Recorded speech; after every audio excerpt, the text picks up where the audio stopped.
બોલ્ય સદગુરુ મહારાજની જય.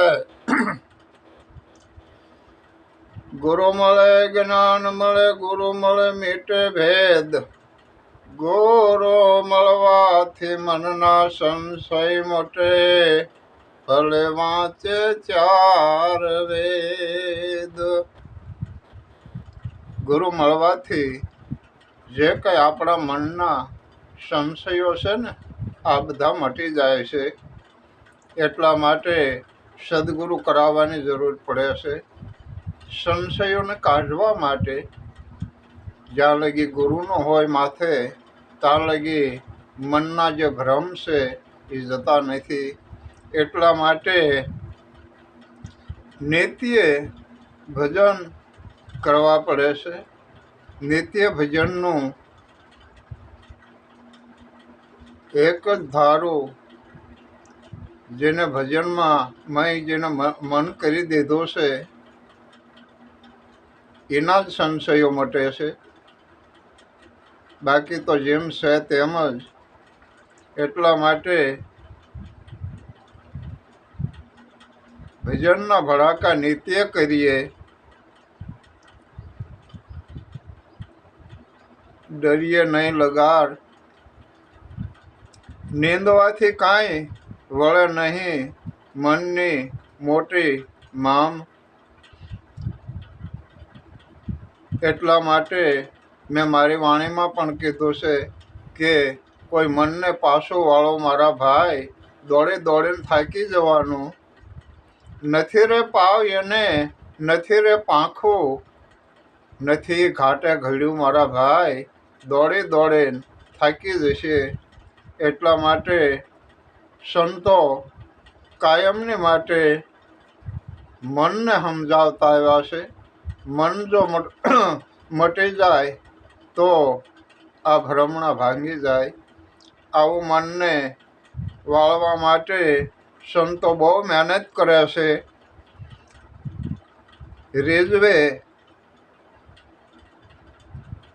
રીઝવીને રાખે અને એથી મળે પરમધામ.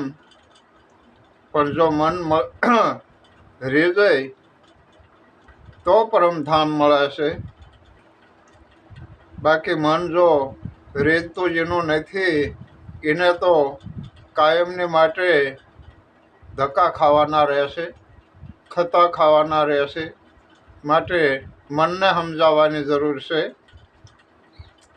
લાડુ માંગે ત્યારે રોટલા ધરીએ, વશ થઈ સુધી શાન. જ્યારે લાડુ માંગે ત્યારે રોટલા આપે, અને જો મન રીઝી જાય તો પછી એની શુદ્ધ થઈ જાય શાન. વશ થયું તો જાણો ભાઈ, મળશે ભગવાન. જો મન વશ થઈ જાય તો ભગવાનના પણ દર્શન થાય છે. એટલા માટે મનને સમજાવવા સંતોએ બહુ પ્રયત્ન કર્યા છે.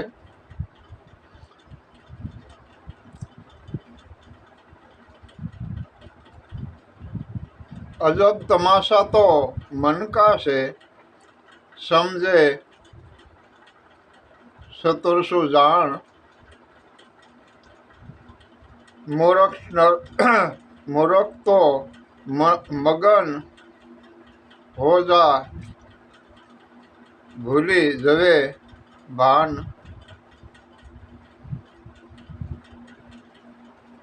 મૂરખ મગન જો હો જાય તો પછી ભાન ભૂલવાની જ રહેશે.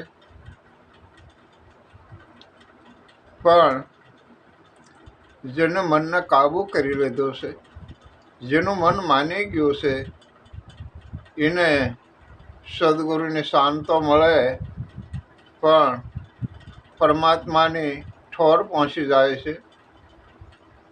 એટલા માટે મનને સમજાવો ભાઈ.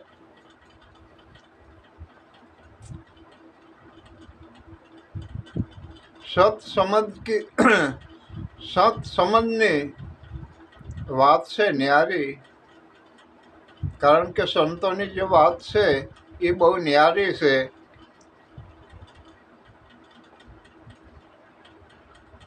મન કી વર્તે તાણ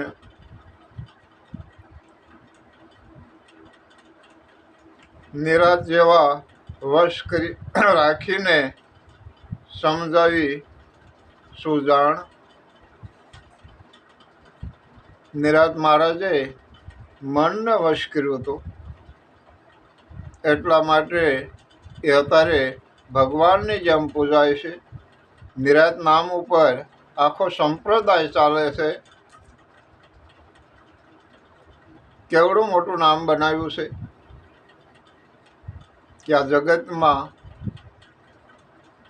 કેટલા બધા લોકો નિરાત મહારાજનું 24 કલાક ભજન કરે છે. આવા નામને સમજાવવા માટે અત્યારે પણ જે અધિકારી પુરુષો છે, જે આચાર્ય છે, એ વારંવાર ભલામણ કરે છે કે આપ સૌ મનને સમજાવો. મન અને માયા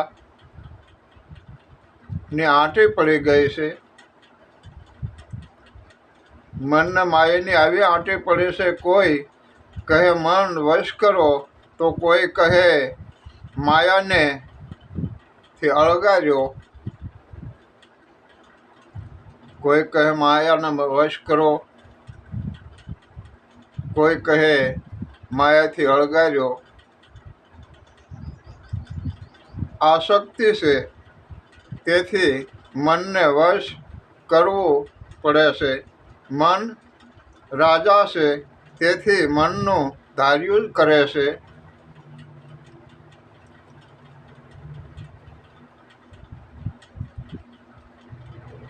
રાજા હોય કે રંક હોય, મન મસ્તાના બન્યું છે, તેથી શાંતિ મળતી નથી મારા વાલા. જેનું મન મસ્તાના બની ગયું છે, પછી શાંતિ ન મળે. શાંતિ તો મેળવવા માટે આ મન છે ને, એને વશ કરવું પડે, એને કાબુ રાખવું પડે, એને જ્યાં ત્યાં જવા ન દેવાય. મન જો જ્યાં ત્યાં જશે તો આપણે હાડા 3 મણની કાયાને એ ક્યાંની ક્યાં ફેંકી દેશે. એટલા માટે સંતોએ જવાબદારીપૂર્વક કીધું છે કે પ્રથમ તો તમે તમારા મનને સમજાવો.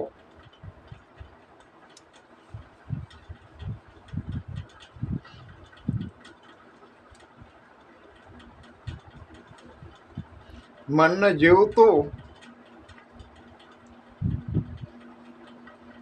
જીવવું પડે છે.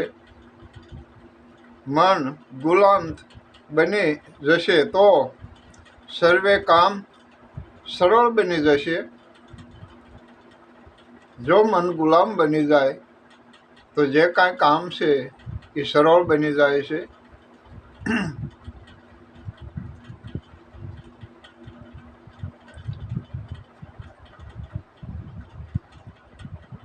મન જો કેદ થઈ જાય તો સાચી વસ્તુની પ્રાપ્તિ થાય છે. વિષય વિકારો મટી જાય છે. જે કાંઈ મનના વિષય વિકારો છે આ બધા છૂટી જાય મારા વાલા. એટલા માટે મનને સમજાવો.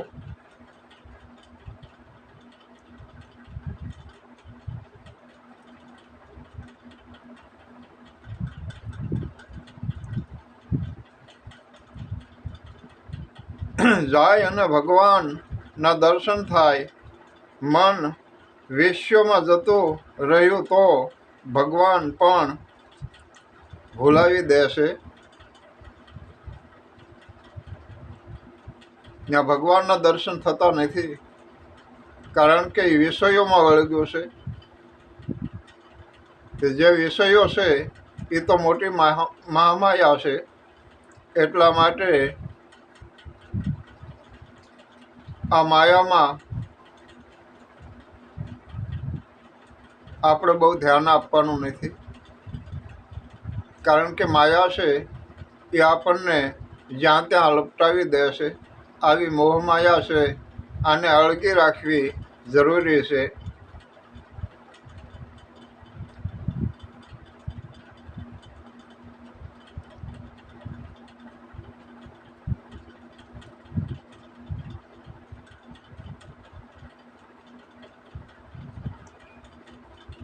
જો મન મલિન બની જાય તો ભગવાનના દર્શન જરૂર થાય છે, અને જો મન વિશ્વમાં રહ્યું તો ભગવાનને પણ ભૂલી જવાય છે. એવું સારું અને એવું ખરાબ આ મન છે. ઉપાય શું કરવો અમે? કારણ કે તે કાયમ શિથિલ રહે છે. મન નાદાન સમજવાનું નથી. તે ઘણું બળવાન છે. ઘડીએ ઘડીએ ઘણા બદલી જાય છે. જો મન પરમાત્માને લગી જશે તો પરમાત્મા રૂપ બની જશે. માટે ભજન ભડાકા નીતિએ કરવા જરૂરી છે.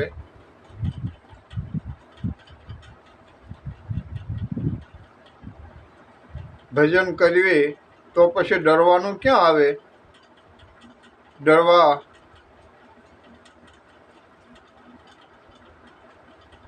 જો ડર કરે તો એ મન ભજન કરી શકે નહીં. એટલા માટે ડરવાનું નથી.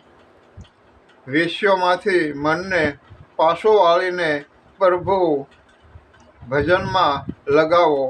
જો ભવસાગર પાર તરવું હોય તો આ એક જ ઉપાય છે. વારંવાર મનની નિંદા કરવાથી મેળ પડતો નથી. મનને વશ કરવું જ પડશે. તે મોટા હામ ભીડીને બેઠું છે. તેથી મને રીઝાવીને રાખવું છે. જો મન રીઝી જશે તો પરમ ધામની પ્રાપ્તિ થઈ શકે છે. આટલું બોલી અને મારી વાણીને હું વિરામ આપું છું. બાકી મનને સમજાવજો અને આ મારા વિડીયોને લાઈક શેર કરજો, સબસ્ક્રાઈબ કરજો.